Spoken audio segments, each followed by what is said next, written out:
पश्चिम बंगाल में लगे राष्ट्रपति शासन। याचिका पर सुप्रीम कोर्ट ने क्या कहा?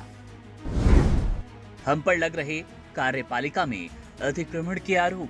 पश्चिम बंगाल के मुर्शिदाबाद जिले में हाल ही में हुई हिंसा और सुप्रीम कोर्ट पर हो रही बयानबाजी के बीच राष्ट्रपति शासन लागू करने की मांग को लेकर सुप्रीम कोर्ट में एक याचिका पर सुनवाई हुई।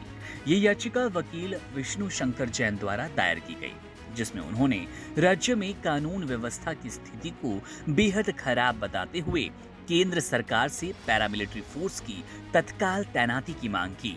याचिका में पश्चिम बंगाल में राष्ट्रपति शासन लागू करने की मांग की गई।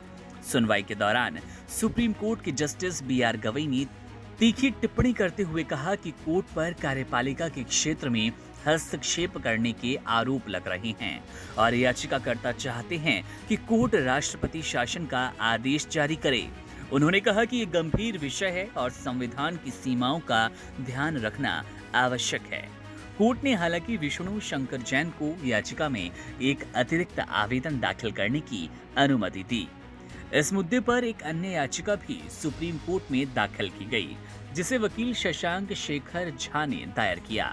इस याचिका में मांग की गई कि मुर्शिदाबाद में हुई हिंसा की जांच सुप्रीम कोर्ट की निगरानी में एक विशेष जांच टीम एसआईटी द्वारा करवाई जाए।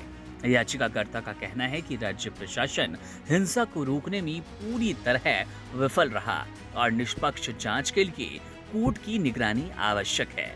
मुर्शिदाबाद में वक्फ एक्ट के विरोध में हाल ही में हिंसक प्रदर्शन हुआ। इस दौरान हुई झड़पों में 3 लोगों की जान गई, कई घरों को आग के हवाले कर दिया गया और बड़ी संख्या में परिवार पलायन करने को मजबूर हुए। पीड़ितों के अनुसार उनके घरों में लूटपाट की गई और आगजनी के बाद वे अपना सब कुछ खो चुके हैं। घटनास्थल का दौरा करने के बाद राष्ट्रीय महिला आयोग की अध्यक्ष विजया रहाटकर ने कहा कि वहां के हालात बेहद दर्दनाक और लोगों की स्थिति को शब्दों में बयां करना मुश्किल है।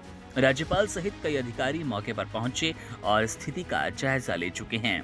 इस बीच बीजेपी सांसद निशिकांत दुबे का एक बयान विवादों को बढ़ाता चला गया।